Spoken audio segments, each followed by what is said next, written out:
Hi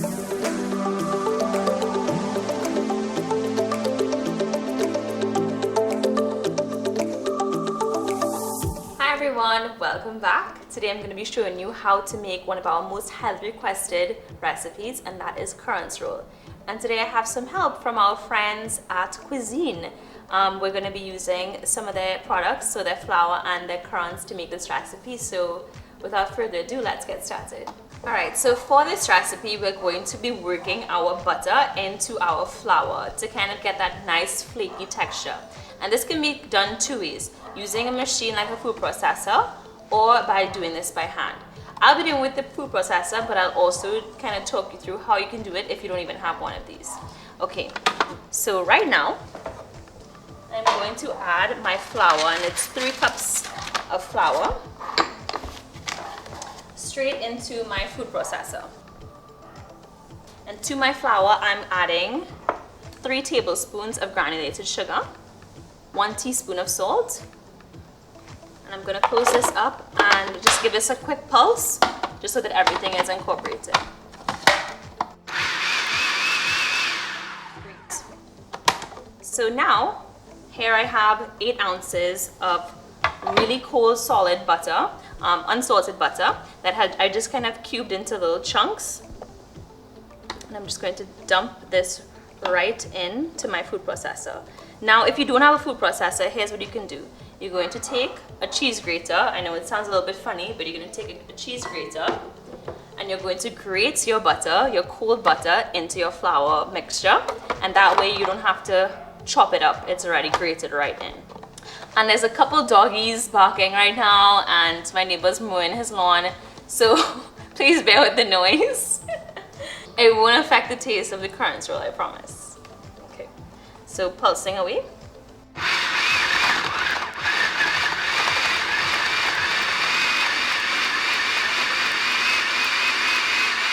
And we want it to look crummy so that it looks almost like sand.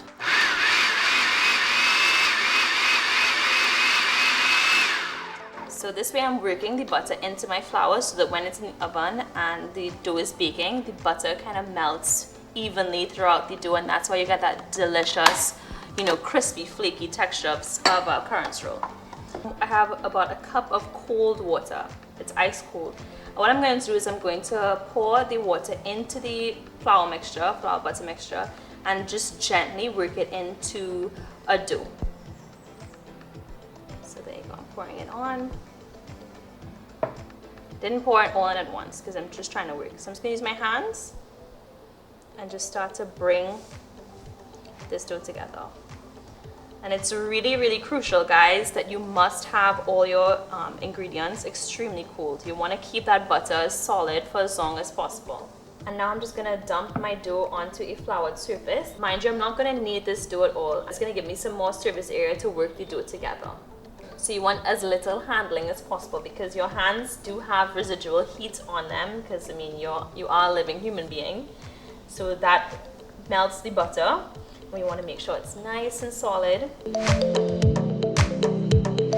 So as you can see, I have my dough now in a rough disc. Again, we're not kneading it, we're just going to make sure that it's together enough. All right, so I'm just gonna cut this into 2, just like that. And these are gonna go into the fridge for about an hour. Alright, so now it's time to do our very simple currants roll filling. And for this recipe I'm using some Cuisine currants here, and it's a dried currants. And we're going to need 2 cups.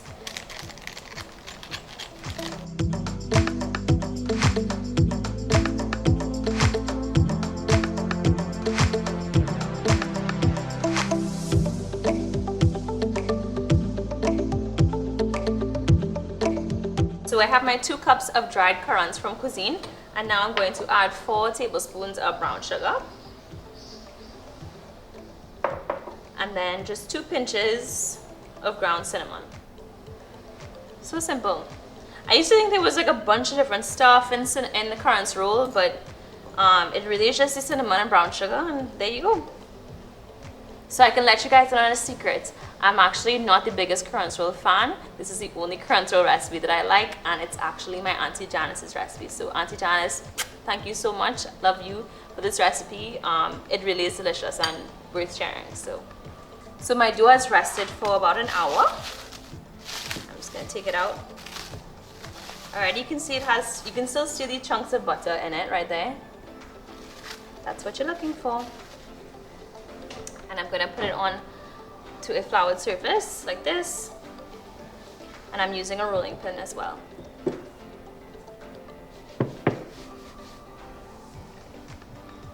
So what we're making is just something as close to a rectangle as possible. Doesn't have to be perfect, but just once it's big enough to roll up. And just a tip, when you are rolling out dough, you want to keep it moving, because if you roll out your dough all the way thin and then you realize, oh crap, I can't pick it up, that's not good. So try to keep your dough moving, and also work quickly because we're trying to maintain the temperature, which is cold as possible. So we have my gardener weed whacking. We have thunder rolling in Trinidad right now, but we have to keep rolling that dough. Okay, so here we have our dough. It's roughly, doesn't, like I said, doesn't have to be perfect. It's just you want enough surface that's thin enough to put your currants and your brown sugar and cinnamon on. So I'm just going to sprinkle my mixture on, like so. So now I'm going to start rolling.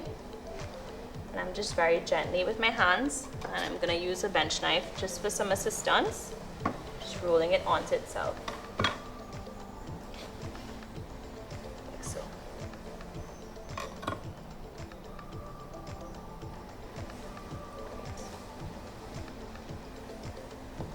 And there you go, you have your currants roll.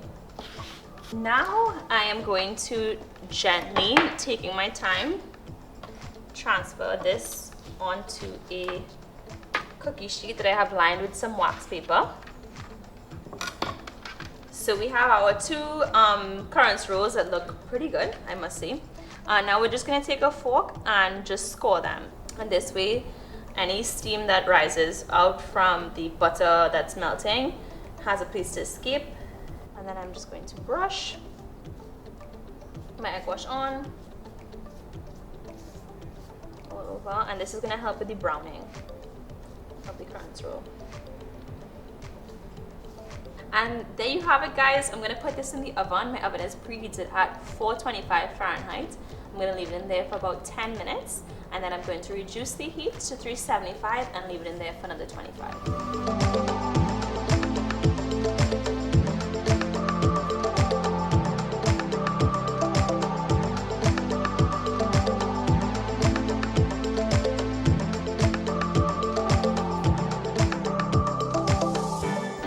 So this is our currants roll before it's cut. I don't think many people could ever say that they've seen a currants roll in this state, but we're going to make it look a little bit more familiar for you right now. So it's warm, that it's not, you know, too hot that I can't pick it up or anything. So we're just going to slice it diagonally, kind of like the classic bakery way of doing it.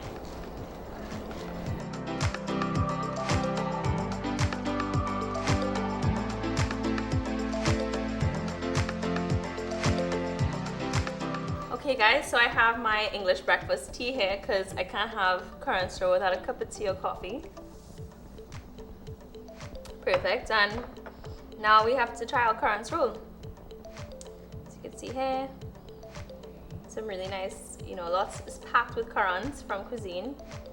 Flour has given us this delicious flaky crust. This is like what you see in the bakery. So do we get the crunch though? Let's figure that out.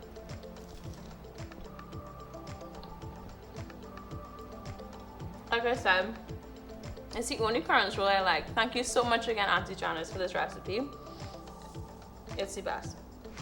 You just need pure butter. There's no secret to it. Just use unsalted butter. Your Cuisine currants, and you are all set. This is going to be a new classic in your house. I'm guaranteed it. So guys, there you have it. Currants roll at your fingertips. I actually thought it was going to be a little bit more difficult than it was, but it's so simple, so delicious. The key really is to use real butter. My Auntie Janice told me to make sure and tell you all that. And if you want to see more of me and my kitchen shenanigans, you can follow me on Instagram at mzclaire. And if you want to follow eatahfood on Instagram too, they're at eatahfoodtt. If you enjoyed this video, please give it a thumbs up and subscribe to eatahfood on YouTube. Every subscribe helps. And if you want to see us on Facebook, we're on eatahfood as well. Special thanks to our sponsor Cuisine for making this video possible. We love you guys, and I will see you all next time in the kitchen. It's always a pleasure having y'all. Bye.